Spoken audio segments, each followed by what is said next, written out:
Good morning, good Sunday morning to you. I hope we get up and get out of the house today and get to church today. That's what we're here for today, is get you back to church. Many people in town here are not going to churches. Our churches are hurting for attendance, are hurting for people to show up. And we're here with a couple pastors today to tell us why you should come back to church, and we hope you all do. If you don't find your church that you want, find another church. But you are?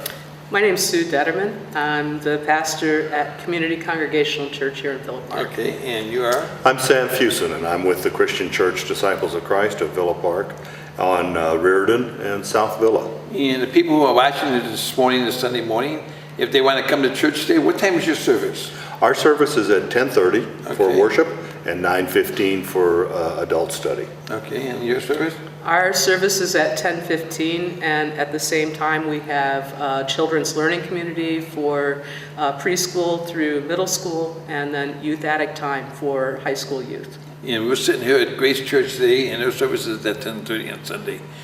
Do I have to be a member of your church to come to your church? Oh, not at all. All you need to do to come to our church is walk in the door. Okay, how about your church? We accept, of course all churches say that we accept everyone, but we really do. Just show up in casual attire, Yes. and we'd love to have you. Would I feel welcome if I came to your church? Would you be welcome? Yes. As long as you bring a cup of coffee with you. No. Of course, Dennis, you'd always be welcome, and we're designed around the thought that we are a welcoming congregation, a welcoming denomination. We just had our General Assembly, and that was one of the things that came out of our General Assembly was that we are a welcoming denomination. Do you two pastors here, do you talk to each other anytime, or just the first time you met?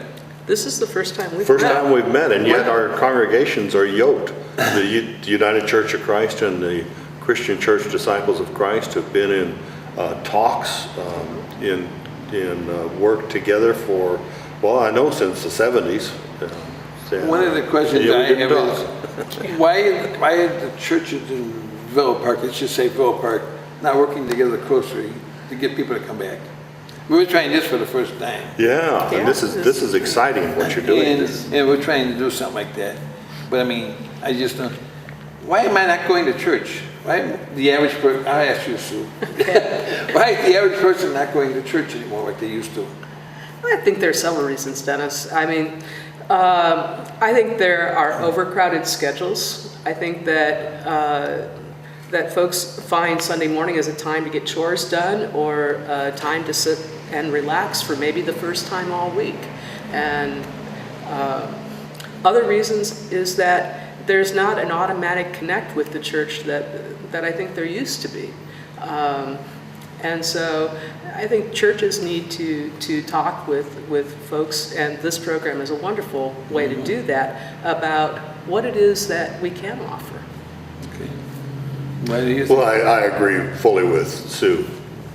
With the internet and with the iPhone and with all the tablets and everything, it's very easy to get caught up in conversations with one another outside of the church, whereas I think that it used to be in my younger days that conversations inside the church were very important, and now it seems like there are more opportunities for conversation outside of the church. Now, as to why you're not coming to church, that's a question between you and God, and we may need to talk about that after the program. Well, that's fine. I agree with you. That's true. But I mean, the average person today is not going out to church, and the mess that the country's in, you think that they'd be back at church. The country's not getting no better. People are hardship, a lot of hardship people out there. I asked people before we did this show, why are you not going to church? Well, sometimes I can't afford to drop a few bucks in the kitty. I said, well, go for nothing then, we all had, and I'm saying we all had excuses of someone. Some of them didn't make no sense at all, but the majority of them, they all had a good excuse, they thought, I just wonder if the church is getting too far away from the people or what, It's a good question. That's a very good question. One person even told me that they don't go to church because they don't know the songs anymore what they used to. We used to sing old-fashioned songs, you know, and do everything, and they don't know and the sermons are too long. Well, that might Actually, be, that you is know. true. No, you got to get something might out of the be. sermon. Some people say, well, I listened to the sermon and I walked out of the church and I didn't get nothing out of the sermon. Well, you know, that's an excuse. Isn't it just an excuse? Because they can't always, every week it happens, you know. But I wonder if those folks came to church with an expectancy to meet God, or was it an expectancy to be entertained? I'm speaking That's a question. personally. I come to church with an excuse to get out of church. And so I have my excuse before I go in maybe sometimes.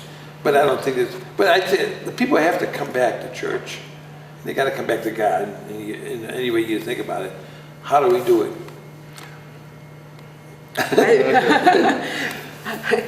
In some ways, you just asked the $64,000 question. Yeah. I think that we do it in part by meeting people where they are and not expecting folks to be where they're not. Okay.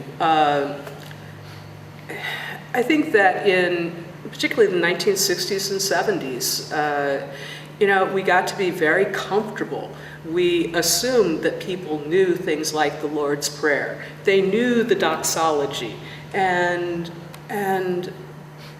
they knew things like the Christmas story or the Easter story. I don't think we can make those assumptions anymore. And I think that as church leaders, both lay and clergy, I think it's our responsibility to say, okay, what are people hungry for? What's going to speak to them? And basically, at the same time, ask, how is God speaking to us in this time and place? I think your statement there, Dennis, about coming back to church, and then you said people have to come back to God. And I'm wondering if in the church we haven't gotten things backwards. That we want people to come to church, but I wonder if your statement wasn't people have to come back to God. Okay. And I think that if they come back to God, they'll want to come back to church. And I'm not sure that in our country at this present time, with the very complacency or the I'm happy with my life as it is kind of a thought. What do I need God for? I think that question has not been answered by our pastors, by the church. Why do people need God? And why does God need people? We've left those. We've gone to a therapy kind of institution, a therapy about feeling good, or a therapy about. I remember the prayer that was, if you believe God loves you, you'll be rich, kind of thing. Okay. And so God will answer your financial woes. And then the question is, well, what about all those people who are still in financial woes but are very faithful individuals? This is DuPage County, one of the richest counties in the world, and we still got unemployment very high. We still got a lot of people hurting in town here. Mm-hmm. Grace Church is doing a diapers raise, and they're trying to raise 10,000 packages of diapers, and people need them. Yes. The faster they get them in, they can get rid of them. Mm-hmm. We have other churches in town, another church on Washington and Ardmore. They have toilet paper and tissues and stuff like. Once a month they give them out to the people because you can't get them on food stamps. And this is DuPage County. You have a food pantry on Wednesday. We have a very large food pantry every Wednesday, 50, 60 I see the people over there homes. more and more all the time. Yeah, And about 200 people a week. How do we get food to your church to help them? Well, the Food Bank of Illinois helps out immensely, tremendously with low-cost canned goods that we can buy. But you got to buy them. But we have to buy them, so that means we need financial help for that.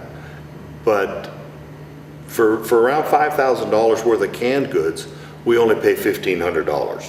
So it's very, very excellent. But you need the $1,500 to pay them. But we do need that. And the Masons of Villa Park have done tremendous. They've done a couple of food drives, They've also did a dunk tank at one of the Summerfest this time, and they brought in close to $200 on just and one of our fellows who helps in the food pantry was in the dunk tank for almost 2 hours, and that was a lot of fun. But that's not the only time. There's also a vet here in Villa Park who does a food pantry drive, and the Masons have a jar there at his time. I cannot remember his name. I wish I could. I'm so sorry, because he really does a good job.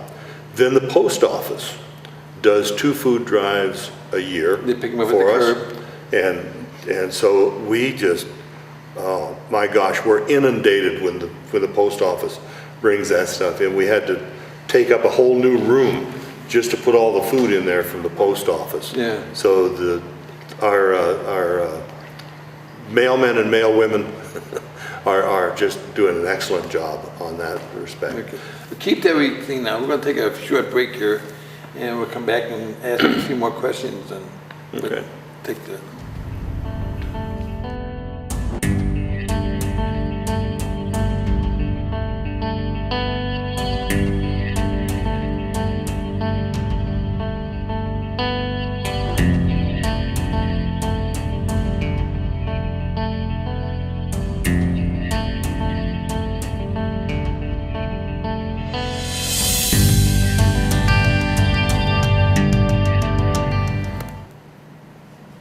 Okay, we're back again now, and we have 2 pastors from 2 different churches in town, and you are again what? My name's Sue Detterman from Community Congregational Church. And you are? Sam Fuson from the Christian Church of Villa Park on Reardon and South Villa. Now, we just had 3 people turn in the station, so what time is your service again? Our service is at 10:30 with 9:15 adult study. Okay, and your service? Ours is at 10:15 at the same time, we have a children's learning community preschool through middle school, and then a high school attic time for high school youth. And Sam has been telling us how good his church is. Tell me about your church now.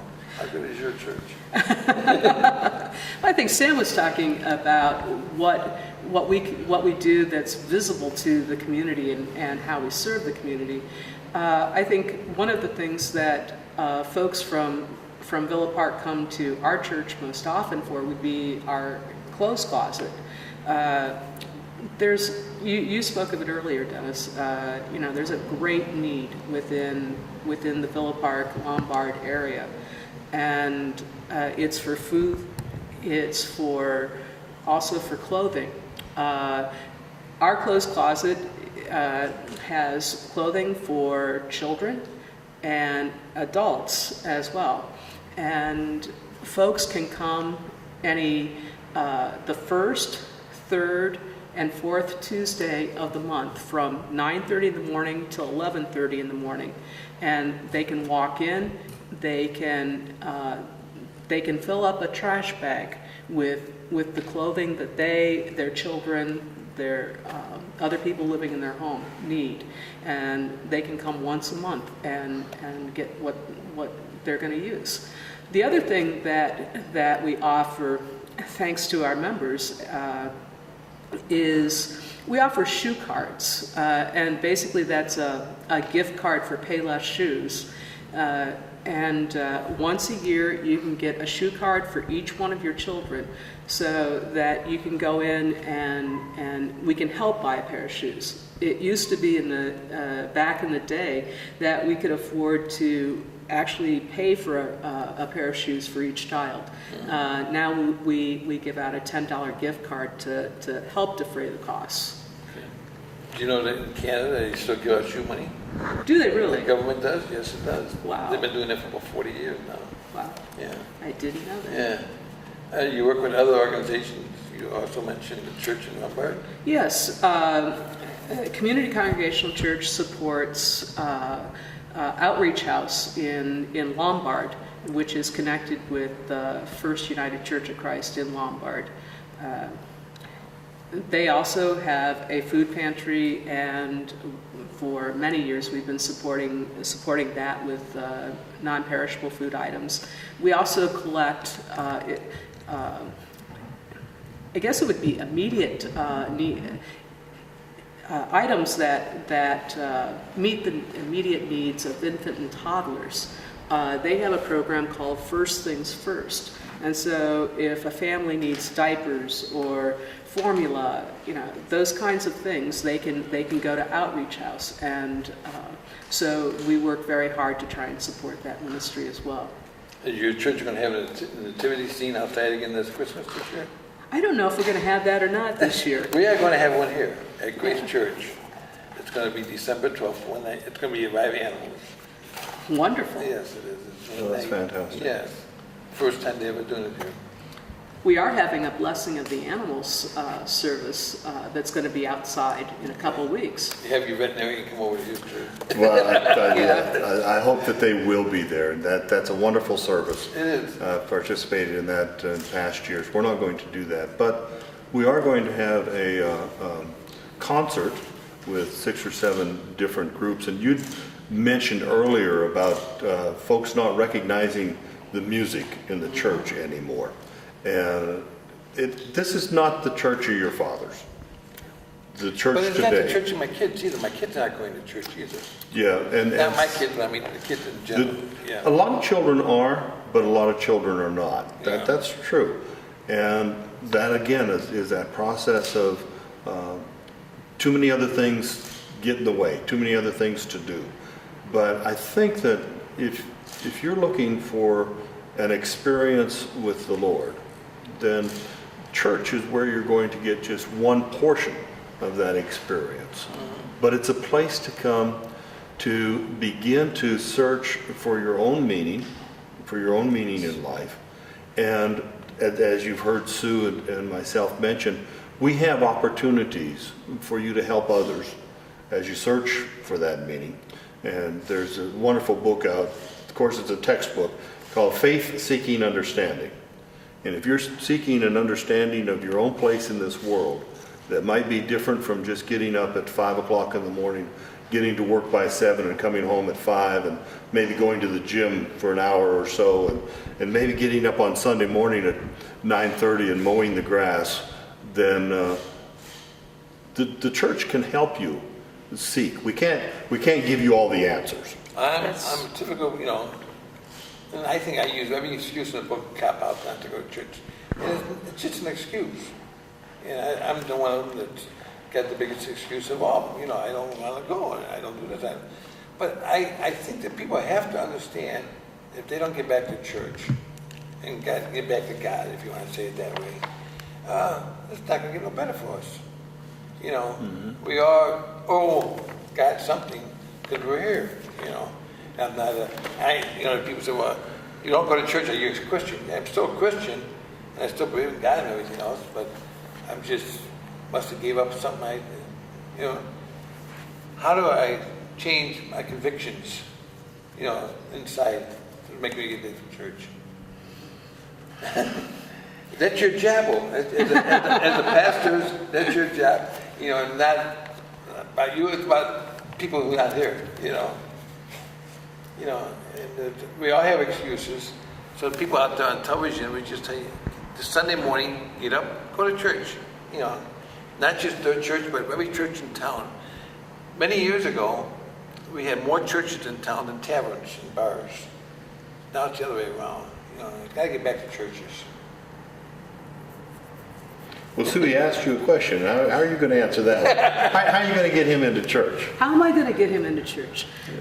Basically, what I would say is, are you seeking, what are you seeking, Dennis? Well, I'll tell you what I think that one of the problems with churches is just like JC's or Rotary Club or any other church organization. If I join a membership in the organization, put me to work. Have me do something. Don't have me just sit in the pew and get up and go home. Give me a job to do in the church. Keep me busy. You've seen people going in the church when we came in this morning, passing out diapers today. Keep them busy, and then they'll come back. They'll be very active in church, and that's an easy excuse for, No, I think you're right. No, I think any church, I can speak for our church, if you came into our building, folks would want to keep you busy. And the question would be, what are the kinds of things that you're looking for that would add meaning to your life, and so that you would wake up and say, I want to be there today. And I think that all of us are looking for what it is that folks are seeking. We're going to take another short break here, then we'll come back with another section real short.